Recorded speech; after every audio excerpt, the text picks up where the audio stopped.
Welcome, LA Progressive friends and family. This is Dick and Sharon from the LA Progressive coming back to talk to you again. This time we want to talk about a regular feature of the LA Progressive that's gone on for a number of years.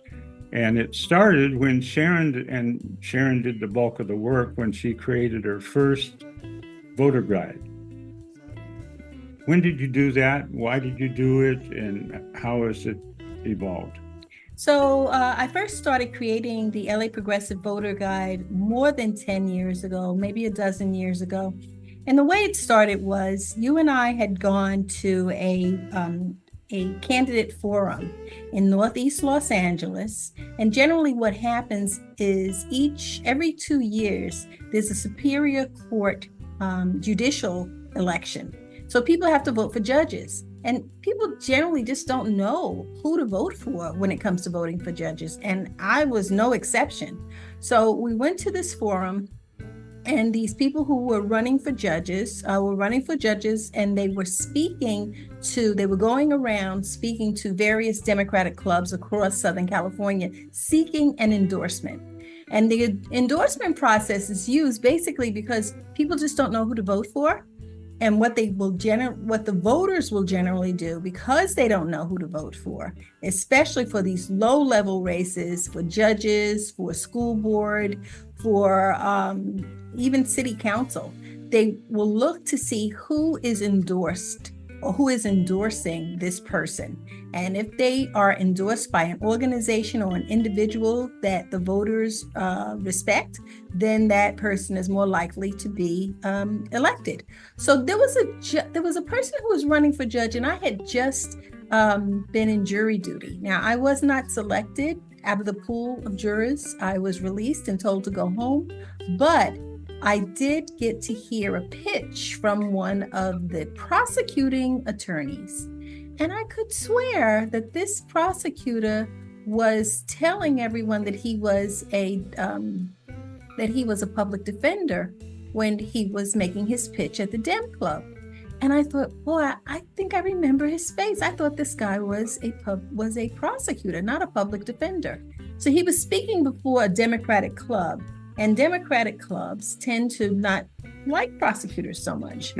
Well, I later decided I am not going to be in this position anymore. I've got 2 years, and I'm going to find out as much as I can possibly find out about judges. So I started to search, well, where do we find out about these people who are running for judge? And I found out that the Los Angeles County Bar Association has a process where they rank the judges. Whatever judge is going to be on the ballot, they rank them either qualified, unqualified. There are three rankings. And so I started using that service. I also found a service called the Robing Room. Robing, meaning that judges wear robes. And so the Robing Room is a place where you can get information on people's experiences in the courtroom, because sadly, most people don't have experiences with judges. The average American rarely has an opportunity to stand before a judge.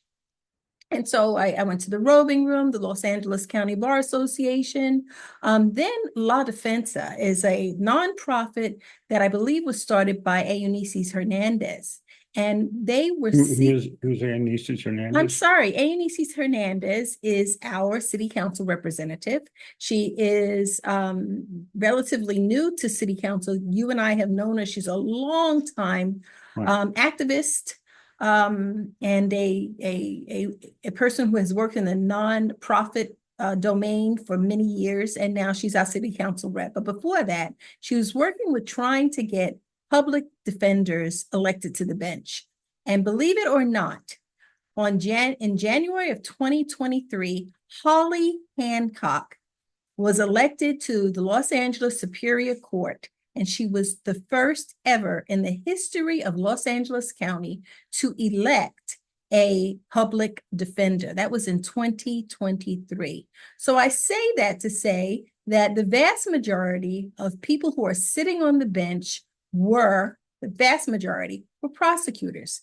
And that has a huge impact on the outcome. So that's when I started producing a voter guide that was just about judges, and it's called Judging the Judges. Yeah, so I know, diligent voters like you and me who have our nose way into elections and into civic business. And we had that actually long before we started LA Progressive. I know we know quite a bit about our local candidates, our council members, our assembly members, our state senators. And, we come across lots of information and can form our own opinions on who to vote for. Mhm. But a lot of people that we run into are less involved. Their lives are more busy. They pay less attention, and they really appreciate that kind of information. And then tenfold on Judging the Judges, because even diligent, citizens like you and me, I've gone in, and usually it used to be that I would either leave the judges blank or just, I don't know, just make guesses. But that's the one that gets all kinds of compliments from our friends and people writing in and saying how useful that is. Because, as you say, that fellow at that Dem Club who was speaking, he was talking out of both sides of his mouth, and how would anybody know? Nobody could challenge him. Maybe a lawyer in the audience who appeared before him, but everybody else would. Oh, is that right? Yeah, and that was before. In fact, our Dem Club didn't even have a presence on the internet. So if you were to do a Google search looking for that Dem Club, you couldn't find it. In fact, you and I helped to create the website for that Dem Club. So Well, right, you did the work and I supervised. That's right. Yeah, that's right. That's right. So anyway, so we started with the judges, and then we expanded and started doing an entire progressive voter guide. Now, I want to be very clear here. The progressive voter guide, the LA Progressive Voter Guide, is focusing on Los Angeles County, and we are unapologetically progressive. So we don't put anyone in there unless they are progressive. However, there are some corporate Dems that do make it into our voter guide. And the reason for that is I don't want anyone to make a mistake and vote for someone who is worse than a corporate Democrat. I would love if every person in our voter guide was as far left leaning as possible. That's not always the case. And the reason it's not always the case, I deeply believe that if we all, everybody that's listening to this, everybody got involved in these local elections. My son right now is running for the Lomita City Council in Lomita, California, next door to Torrance. His name is Wade Kyle. And I'm getting to experience firsthand how difficult it is to run for these local races. If you drive up and down the streets, Dick and you and I just came from Pasadena. People had yard signs up and down the blocks for Harris Walz. Fantastic, wonderful. But that's the presidential race. And people get all engaged in the presidential and they overlook their local, their city councils, their school boards, the water commissions and so on. We've got to start there because those are the people that come up through the ranks, and we want to groom these progressive candidates. We've got to support them. Okay, so now do you want us to talk about the propositions? Well, no, I want to say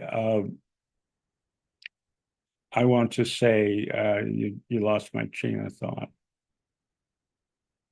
I want to say that here in Northeast Los Angeles, we're blessed with a lot of progressive candidates and some office holders, and you've really expanded on our output, our service to the community by spearheading all the interviews we've been doing. And you've been interviewing some of the really interesting young progressive candidates for assembly, for city council, for the state senate. Much applause to you for that. Thank you, honey. So I want to just highlight, even though we're going to talk about some of the endorsements that we've made. One endorsement is for David Kim. David Kim is running for Congress, and this is his third attempt. He's running for the 34th Congressional District. He's running against another Democrat. And we are endorsing David Kim because we believe that he is a true progressive. We want to have as many people in Congress who can support the squad. I think that the squad is weak because we just don't send enough people in there that are brave enough to take a stand. And we want our representatives to truly represent what it is that we want represented. I want universal health care. I want to have this single payer. I want to have child care that is provided to, and I want our seniors taken care of. But anyway, and then for AD, Dick, you want to talk about the Yeah, Assembly so District? AD 52 is a fellow we have known for more than a decade. Saw him in activist circles the same way we saw Ioannidis for a decade before she ran. His name is Frankie Carrillo. He's pretty well known. He spent more than 2 decades wrongfully convicted of a murder and sitting in prison with a life sentence.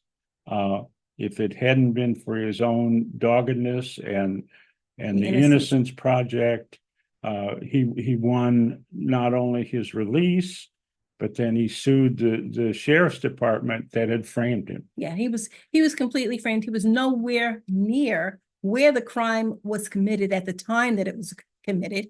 He was 16 years old. He and his dad, his father was a single parent, had complete faith in the system initially. And he felt like, well, I'm innocent, so all I have to do is just do what they tell me and I'll be out soon. And so 20 years later, he finally it was acknowledged that he had nothing to do with it. Yeah, so somebody else that had been arrested admitted that they did it and not Frankie, and he got out, and now he's running for office. He's a wonderful candidate. He's a very personable guy.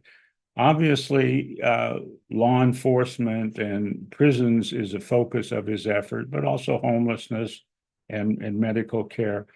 To me, a person like that gives a real benefit to a legislative body. I mean, there's a person sitting there that'll be able to call bullshit on some of the law enforcement or criminal justice legislation that comes down the pike. That's right. So that's Assembly District 52, Frankie Carrillo. Both Frankie Carrillo and David Kim are running for the first time to be seated in office. And so is Wade Kyle, who is running for Lomita City Council, first time running for political office. And then we also have George Gascon, and this is not George's first time. George is the Los Angeles County District Attorney. He is the incumbent, but ever since he took office, because of his position on law enforcement, I'll put it this way, he is the only district attorney who has addressed the issue of police officers engaging in bad behavior. He's the only district attorney, if you look at the last 2 district attorneys in Los Angeles County, he has arrested and sought justice in cases where police officers have been involved in shootings. He's done it more than the last 2 district attorneys combined. As a result, and because he's interested in restorative justice, there is constantly someone who wants him to not hold office. Yeah, and an interesting thing about George, I mean, he was a police officer, he was a police chief. So just like with Frankie, he gives a unique perspective to the job he's done. And by all accounts, all progressive accounts, he's done a wonderful job. But big money, police unions want him exiled to the desert, and they've thrown all kinds of money into this race. He has a real battle on his hands. That's right. So let's take a look at the city council. There are a couple of candidates in city council who are running new. Now, a couple of years ago, District 14 of the Los Angeles City Council was it was a hotbed of there was a lot of stuff going on in the Los Angeles City Council that resulted in a couple of the president of the city council stepping down. But District 14 has been the city council district for Kevin De Leon for many years. And Kevin was involved in that scandal. A tape was made of Kevin saying some things that I'm sure he regrets now. But the person who was running against him, a young woman whose name is Isabel Dorado. And we are endorsing Isabel Jurado for District 14 with the City of Los Angeles City Council. And this is her first time running. In addition, for District 2, Jillian Burgos is running, and this is her first time. And these young progressives are on fire. They want an opportunity to shape our city so that it serves the needs of the people. And we would be so excited if Julian Burgos and Isabel Jurado were working with our dear friend, what is our dear friend's name, sweetheart? Eunice Hernandez, Hugo Martinez, and Nithya Ram. Nithya, yeah. I mean, so like the city council now has a real strong progressive nucleus. And if it got any bigger, it would have a lot of sway. Now, what happens with the squad in Washington, D.C., if it's too small, it gets crushed by the big money and the centrist Democrats. But we have a chance to in a city that's really in a lot of trouble in a lot of ways with its homelessness and frankly, an awful lot of corruption on the city council. I mean, half of the city council sits behind bars now. Okay, so now I just want to move to the California ballot measures. Okay. We've got 10 propositions in California that will be on the ballot in November. Many people, probably half the people listening to this have already received their ballot. Many people vote by mail. We are recommending for proposition number 2, a yes on proposition number 2. That is the public education facilities bond measure. It seeks the funds that would be generated if this passes would repair local public schools. The K through 12 schools and local community college public education facilities really need repair, desperately need repair. And Proposition 2, if you vote yes on it, that's where this bond will really come in handy for the K through community college. So the important thing about having recommendations on these is these are oftentimes written in a way to deceive the voters. You think you're getting one thing, but what the lawyerly language twisted around and you're not getting that. So it's good to have somebody like Sharon and us contacting a lot of people, but you don't do this in a vacuum. No. You reach out to all kinds of different allied organizations for their recommendations. Like the ACLU, both of Southern California, ACLU California has a report card. The Sierra Club has a report card. The Planned Parenthood has a report card. I have a long list of organizations that Dick and I work with and rely on to help to educate me about which propositions we should support and which propositions we should not support. So, and the AIDS Healthcare Foundation is one of them that really provides us with a lot of good information, and they show up big time in the California ballot measures this year. So Proposition 3, we are urging people to vote yes on Proposition 3, that is the right to marry. So the California Constitution still contained language that said something to the effect of one man, one woman as it related to marriage. And what Proposition 3 will do is it will address that language in the California Constitution that might render the right to marriage very vulnerable, especially when you consider the makeup of today's United States Supreme Court. Proposition 4 is the Parks, Environment, Energy, and Water Bond Measure, and it's written to prevent wildfires and to provide clean, safe drinking water. This proposition invests the proceeds in proven strategies to detect, prevent, and reduce wildfires everywhere in California. And of course, we understand why we need that in California. Proposition 5, we are urging people to vote yes. It's a proposition that lowers the supermajority requirement to 55% for local bond measures to fund housing. So I'm going to move on to Proposition 6. So first, just to repeat, Proposition 5, yes, we want to lower the supermajority requirement to 55% for local bond measures to fund housing and public infrastructure. Proposition 6, yes, We want to remove involuntary servitude as punishment for crime. Now, many people, it doesn't even occur to them that when the slaves in 1865, we had three constitutional amendments, Amendment 13, 14, and 15, that helped the slaves first to free the slaves. But there is a clause in the 13th Amendment that says that someone can be involuntarily, someone can be forced to involuntary servitude if they have committed a crime.